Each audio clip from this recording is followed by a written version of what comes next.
Hi guys, and welcome back to the Crazy Baker Unleashed. And today we're going to be looking at RS1600i Corgi models. I'm lucky enough, I got two of them. Please subscribe and please share. Anyway, we'll get on with the video.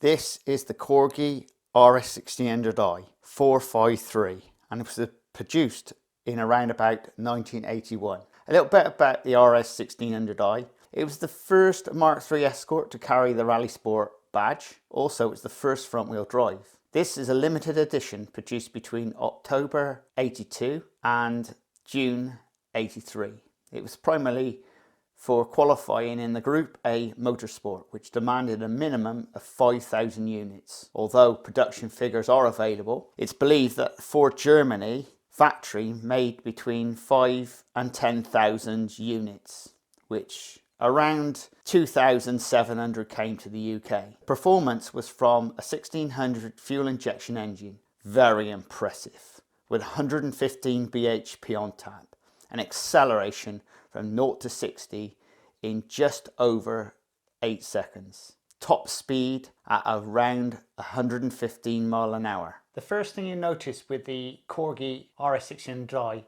is it has these red seats. The 1600i never came with red seats, so I don't know really why they'd actually turn around and make a model with red seats, unless that's all they had at the time. What's great about this model, it's got those lovely alloy wheels, which are very similar to the RS1600i, and you've got the go faster stripe down the side. Also, it does quite clearly say RS1600i on the side. What's nice, when you come round to the front, you've got those go faster stripes on the bonnet and a little badge saying RS1600i. You can see it's a Mark III Escort by the headlights and the grille as we move round. What's interesting enough is the fact is that it's actually got a rear spoiler.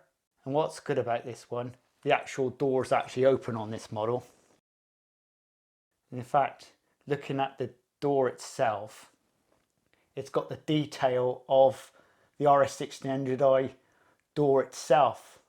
Let's open the other door up. Yeah, that's...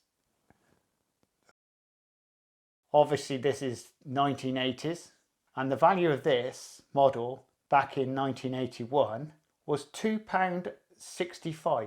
Now today on eBay and most little shops, if you can find one, even car fairs, this will set you back around about £50.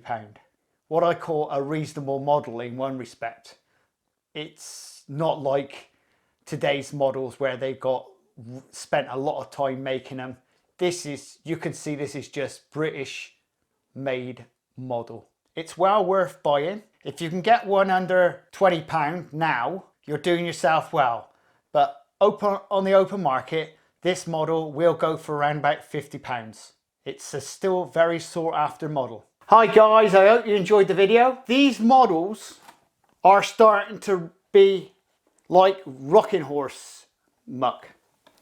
You just can't find them anywhere. And then suddenly out the blue, the place gets swarmed with them. But currently at the moment, lucky enough, there is one or two about. And the value of these models currently is around about 30 to 50 pounds.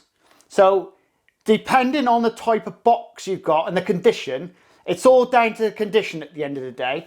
Like this one, I've had this from brand new and the box is faded, whereas it's been obviously left around a bit.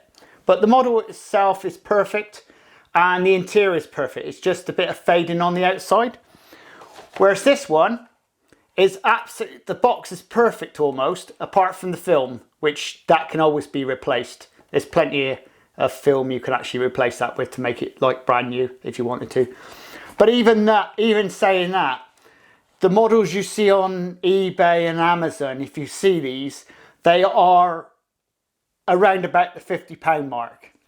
You know, but there you go. If there's two of you in an auction, and one of you wants it more than the other, you're going to pay more for it. Anyway, please subscribe and please share. Anyway, we'll see you again in the next video. Laters!